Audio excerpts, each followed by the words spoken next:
ये तस्वीरों का कारवां एक बीते हुए सुनहरे कल का है, जब समूचा हिंदुस्तान जागीर थी शाही खानदानों की। तारीख गवाह थी राजवंशों की वीर गाथाओं की, अमीर उमरावों, हिम्मतवर शहजादों और सुंदरी राजकुमारियों का ये वक्त, विलास और वैभव का ये युग। इस बीते कल की एक झलक आज भी यात्री को कल्पना की दुनिया में पहुंचा देती है। राजघरानों की रईसी और दरिया दिली के साए में जो संगीत, ललित कला और वास्तुकला पनपी, उसके प्रमाण हिंदुस्तान की जमीन पर अब भी मौजूद हैं और राजघरानों के कला प्रेम और रंगीन तबीयत की खामोश गवाही दे रहे हैं। ये यात्रा कल और आज के बीच की है, जिसमें द रॉयल ओरिएंट ट्रेन बीते युग के मुकामों से गुजरेगी, ताकि आज का यात्री कल के शाही भारत का अनुभव कर सके।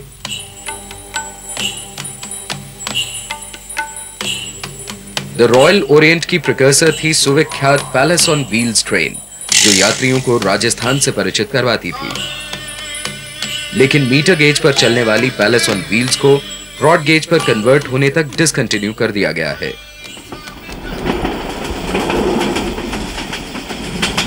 पैलेस ऑन व्हील्स की टेम्पररी डिसकंटिन्यूएंस से अपसेट यात्रियों के लिए the royal Orient adequate alternative है, क्योंकि द रॉयल ओरिएंट न केवल राजस्थान के राजसी नगरों तक जाती है, बल्कि आगे गुजरात की विविध संस्कृति की रंगीन छटाओं से भी यात्री का परिचय कराती है।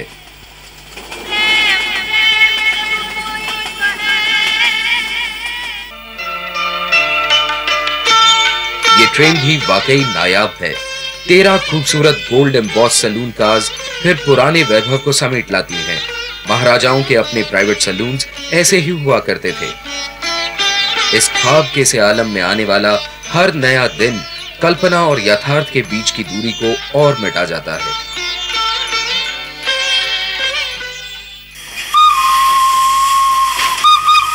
शुरुआत से ही नए अनुभवों का सिलसिला शुरू हो जाता है। जैसे दिल्ली कैंट से पुराने डिजाइन के स्टीम इंजन से जुड़ी रेलगाड़ी धुआं उड़ाती, सीटी बजाती निकलती है।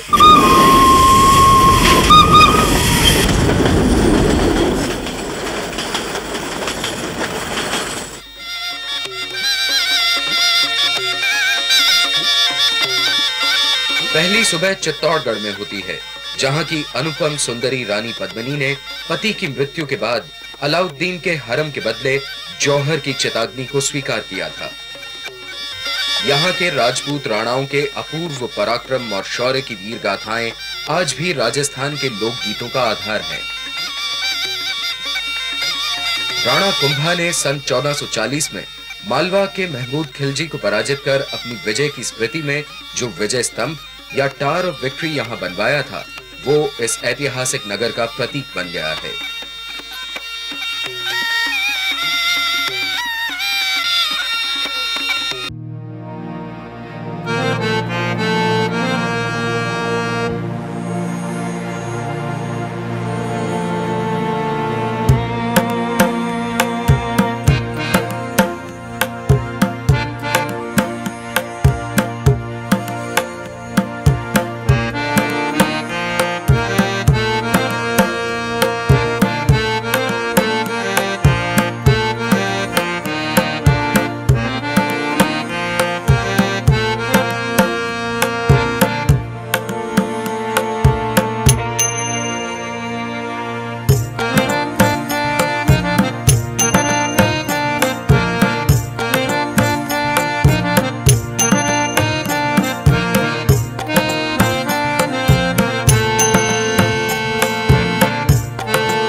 मुश्किल है।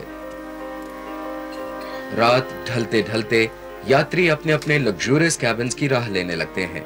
यात्रा की आइटिनरी ही इस तरह से प्लान की गई है कि ज्यादातर सफर रात में तय होता है और दिन भर यात्री साइट सीइंग के लिए फ्री रहते हैं। और सुबह का सूरज गुजरात में निकलता है। भारत की पश्चिमी सीमा के लोकपाल गुजरात की इस भूमि पर जब ट्रेन रुकती है तो गुजरात के खास रंगों और छटाओं से आंखें चकित हुए बिना नहीं रह पाती। पारंपरिक संगीत और गले में फूल मालाएं डालकर किया गया सस्नेह स्वागत माहौल की मिठास को और बढ़ा जाता है।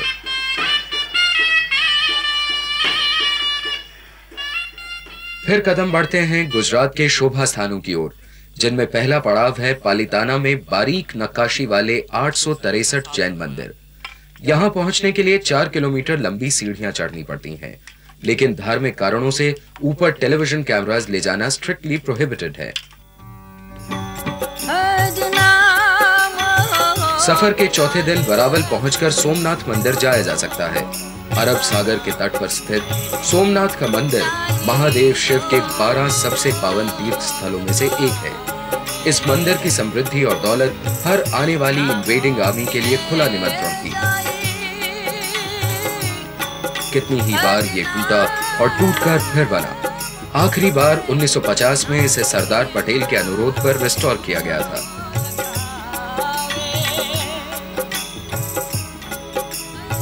लेकिन द रॉयल ओरिएंट की सारी यात्रा सिर्फ हिस्ट्री और कल्चर के बारे में नहीं है। ये कारवां बाकी का दिन सोमनाथ से 45 किलोमीटर दूर अहमदपुर मांडवी के समुद्र बीच रिजॉर्ट पर बिताता है। अरेबियन सी की थिरकती लहरें और फोमिंग वाटर्स यात्रियों का मन लुभा लेते हैं। वरावल शहर का कोष अभी खाली नहीं हुआ। आधे घंटे का बस का सफर यात्री को अचानक पोर्टुगीज कल्चर के बीच पहुंचा देता है। इस उनीदे से शहर का नाम है दीव, और दीव की रखवाली कर रहा समंदर के बीचों बीच फोर्टियम डे मार का किला। इस कठोर और आडंबर रहित किले की सिवियर स्पार्टन आकृति राजस्थान और बाकी भारत के किलों से बिल्कुल अलग है, लेकिन दीव की रखवाली करने में ये किसी से कम नहीं।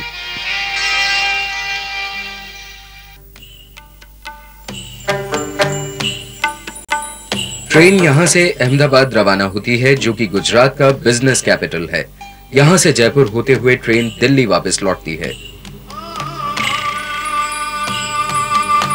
द रॉयल ओरिएंट शाही जीवन शैली की एक यादगार, एक यात्रा में सदियों का सफर तय करने वाली एक टाइम मशीन। चाहे कुछ भी हो, द रॉयल ओरिएंट की यात्रा एक बार के लिए वक्त के आईने पर पड़ी धूल पोंछकर यात्री को शाही हिंदुस्तान की विलासी छवि फिर से साफ दिखा देती है।